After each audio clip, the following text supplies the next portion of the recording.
Les coûts de la santé grimpent, Big Pharma s'en met plein les poches. Alors quand les autorités suisses veulent négocier les prix des médicaments avec Novartis et Roche, et ce dans le plus grand des secrets, il y a de quoi s'inquiéter. On en parle dans Mon œil. Mon œil, le podcast engagé de Public Eye. Je m'appelle Damian Vega et aujourd'hui on s'intéresse à une partie de poker qui se joue déjà dans l'ombre. Celle de la négociation des prix des médicaments. D'un côté, l'Office fédéral de la santé publique, de l'autre, Big Pharma. À votre avis, qui gagne ? Et pourquoi le Conseil fédéral veut-il garder ce jeu de pouvoir dans l'ombre ? On en discute avec Patrick Durich. Bonjour. Bonjour. Patrick, tu es spécialiste en politique de santé chez Public Eye. Et d'abord, pour poser le contexte un peu général, il semble que la pharma se porte relativement bien. On a un graphique ici en studio qui montre les marges de profit de différents secteurs économiques et on observe que la pharma engrange plus de marges de profit que les constructeurs de voitures, que l'industrie pétrolière ou encore le secteur bancaire. Ces chiffres sont un peu datés. Est-ce que c'est toujours le cas ? Alors, c'était le cas en tout cas l'année dernière. Si on regarde les rapports annuels de Roche et Novartis, ils sont entre 25 et 30% de bénéfices nets. D'accord, ça représente combien en milliards, en chiffres bruts ? Alors, c'est 15 milliards sur un chiffre d'affaires de 50. Ok. On a également une photo à te montrer. C'est celle d'Alain Berset, notre ministre de la Santé, et Séverine Schwan, le directeur de Roche. Sur la photo, on voit qu'ils ont tous les deux un verre de champagne à la main, qu'ils sont aux 125 ans de Roche. Est-ce que quand Public Eye parle d'une forme de connivence avec l'industrie pharma, c'est de ça qu'on parle ? Ou alors t'es juste jaloux de ne pas avoir été invité à cet anniversaire ? Alors, je ne suis absolument pas jaloux de ne pas avoir été invité, sauf que ça aurait été l'occasion de poser des questions à Séverine Schwan sur leur politique irresponsable de prix. Mais bon, qu'un ministre de la Santé parle à toutes les parties prenantes, rien de choquant derrière tout ça.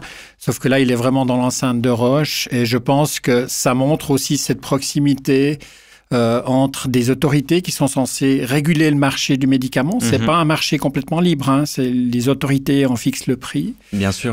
Et c'est là que ça se discute ? Et une industrie pharmaceutique. Je ne pense pas que ce soit là qui se discute. Mais ce qu'il faut voir, c'est que l'industrie, la pharma arrive dans le processus de fixation des prix en position de force. C'est un combat très inégal. D'abord, elle a beaucoup plus d'informations que l'OFSP. Informations du type qu'est-ce que ça leur combien a coûté, ça a coûté le brevet, pour mettre au point le médicament, combien ils ont réellement investi. Et on n'a pas accès à ces prix, on ne connaît pas le c'est processus un de des fabrication. secrets les mieux gardés de l'industrie. Donc déjà, il y a une asymétrie d'information. Et puis, il y a une asymétrie de pouvoir aussi parce que la pharma arrive en position de monopole grâce au brevet. Et ça veut dire qu'en gros, les autorités, s'ils n'arrivent pas à se mettre d'accord, ça veut dire qu'il n'y a pas ce traitement sur le marché. Et le brevet dure 20 ans, c'est ça ? Le brevet dure 20 ans, oui. Ouais. On va encore creuser cette question des négociations sur le prix des médicaments à travers un exemple concret, celui du Perjeta, qui fait particulièrement polémique à cause de son prix, 100 000 francs par année et par patient. On a ici un petit extrait du 19h30 qu'on te propose. Une des raisons de cette croissance, c'est lui, le Perjeta. Produit phare contre le cancer du sein, il doit être combiné à un deuxième médicament de Roche pour faire effet, le Herceptine. Prix total du traitement, 100 000 francs par année et par patient. 500 femmes commencent chaque année cette thérapie en Suisse, parmi elles Cornelia Gschwend, 51 ans, atteinte d'une forme de cancer incurable. Quand j'ai entendu combien le traitement coûtait, j'ai presque eu les larmes aux yeux. Avec mon mari, nous ne gagnons même pas cette somme en une année de travail. Un prix qui donne le vertige, âprement négocié par Roche avec l'Office fédéral de la santé. L'émission Rundschau le révèle, en 2012, Roche fixe un premier prix à 3 950 francs par flacon de Perjeta. L'OFSP refuse et propose 1 850 francs. Roche fait alors une offre inédite, maintenir le prix officiel à 3 950 francs, mais proposer un rabais en Suisse pour ramener le prix à 1 850 francs. L'OFSP accepte finalement le prix de 3 450 francs, 3 fois trop, selon la Commission fédérale des médicaments. Alors ça, c'est pour l'exemple du Perjeta. Est-ce que tu penses que c'est représentatif de la manière dont on fixe le prix des médicaments en Suisse ? Oui, c'est très représentatif et c'est d'ailleurs une tendance à la hausse. Il y avait peut-être une vingtaine de produits en 2019 où il y avait ce type de rabais ou de ristourne. Aujourd'hui, on en a plus de 100. Ça, c'est une première tendance très forte. c'est que de plus en plus, la pharma souhaite avoir un prix élevé, prix de vitrine, qui est complètement fictif finalement, mais elle le fait parce qu'elle a envie que ce soit une référence internationale. Elle fait la même chose dans les autres pays. Donc, chaque pays compare des prix complètement fictifs. Donc, si je comprends bien, l'idée de ce prix vitrine, c'est de faire monter le prix public à la hausse pour que dans les négociations avec d'autres pays, la pharma puisse demander plus. C'est exactement ça. Et puis ensuite, elle va dans chaque pays pour négocier, mais derrière des portes closes, des rabais. Là, en l'occurrence, en 2019... le reportage l'a montré, on connaissait encore ce rabais qui a depuis évolué. Aujourd'hui, on ne le connaît plus. C'est de ça qu'on va parler, justement. C'est de ça qu'on va parler. Et ce que j'aimerais montrer ici, c'est qu'on a demandé des documents via la loi sur la transparence sur le Perjeta, justement. Et les parties en noir que vous voyez ici sont justement les rabais. Donc, on ne les connaît plus. Et même si on active la loi sur la transparence, on ne les connaît plus. Et selon toi, c'est important d'avoir accès à ces rabais ? Alors, c'est extrêmement important parce que finalement, on a envie de savoir concrètement ce que paye l'assurance maladie pour ces médicaments. On a envie de savoir aussi si c'est un bon deal. Sauf erreur, les médicaments représentent 20% du prix de l'assurance maladie. Je dis pas de bêtises là ? Ou c'est même presque 1 franc sur 4 aujourd'hui. Donc, c'est un gros coût de l'assurance maladie obligatoire. Donc, on a envie de savoir aussi, d'abord, comment se déroulent les négociations, quel est le deal final et de savoir finalement si c'est un bon deal. Est-ce que c'est un prix juste et équitable ou est-ce que c'est un prix excessif où la pharma engrange une marge de profit complètement hallucinante? Je l'ai dit dans mon intro, le Conseil fédéral veut en remettre une couche. Il y a une réforme de la LAMAL qui a été mise en œuvre dès 2019 qui veut encore rajouter un peu plus d'opacité dans ces négociations.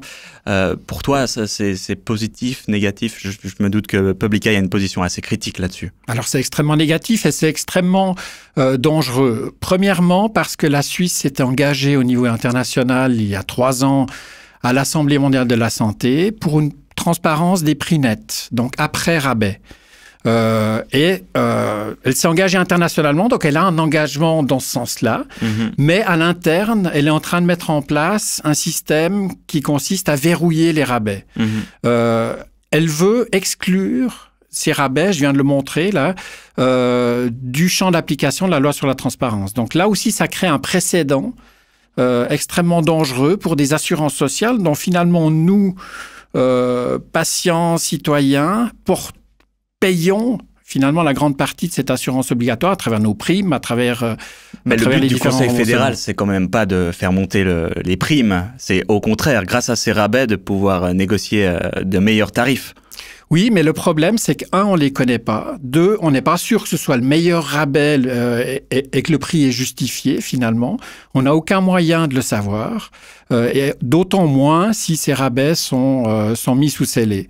Donc, finalement, on a besoin d'avoir un regard aussi par rapport à ce que fait l'administration fédérale. Encore une fois, c'est nous qui payons ça à travers nos primes et nos impôts. Donc, on a un droit de savoir aussi ce qui finalement est le prix réel de ces médicaments, combien vont être pris en charge. Pourquoi c'est important? Même si c'est payé par une assurance, on peut se dire, ouais, mais finalement, c'est l'assurance qui couvre. Mais c'est nous qui la payons quand même en fin de compte. Alors, non seulement on la paye à travers nos prix, mais c'est important parce que si on continue dans cette tendance-là et les prix vont toujours vers le haut, on va arriver à un moment donné où la Suisse ou l'assurance maladie obligatoire va être obligée de dire on est obligé de rationner. On ne pourra plus prendre tout en charge et on va éventuellement prendre en charge ça, mais plus ça. Je pense que c'est bien de rappeler ça parce qu'il y a vraiment des enjeux humains de vie et de mort derrière ces politiques de santé. C'est ça. Donc, si on veut continuer à avoir une assurance maladie obligatoire sociale, il faut absolument qu'on lutte aussi contre ces hausses de coûts de la santé et notamment ces prix excessifs de médicaments. Il y a eu des enquêtes qui ont été faites, notamment par la RTS, mais aussi à l'international, qui montrent que les marges sont facilement de 80% sur le prix d'un flacon. C'est énormissime. Donc, il y a probablement pas mal de gras et nous, on attend de l'OFSP qu'elle négocie réellement et qu'elle fasse baisser ses prix à un niveau raisonnable pour un prix juste et équitable. Mais la pharma dira toujours que c'est elle qui prend les risques dans ce processus de recherche. Pas tous les médicaments rencontrent le succès du Perjeta, par exemple. D'accord, mais on ne les connaît pas, ces risques. On ne connaît pas les coûts. On ne sait pas ce qu'elle a concrètement investi. De plus, elle reçoit des subventions publiques. Ils ne sont pas dévoilés, ne sont pas pris en compte dans l'équation non plus. Donc, on a un réel problème d'opacité par rapport à cette fixation de prix. Et il y a le rôle de la recherche fondamentale aussi qui est assez important, j'imagine, dans l'industrie pharma. Aussi, ça vient beaucoup du milieu académique. La pharma devient maintenant un peu des grandes banques, si j'ai envie de dire, qui investissent, qui rachètent des plus petites compagnies ou qui négocient les droits sur quelque chose qui sort du milieu académique pour ensuite imposer des marges complètement excessives.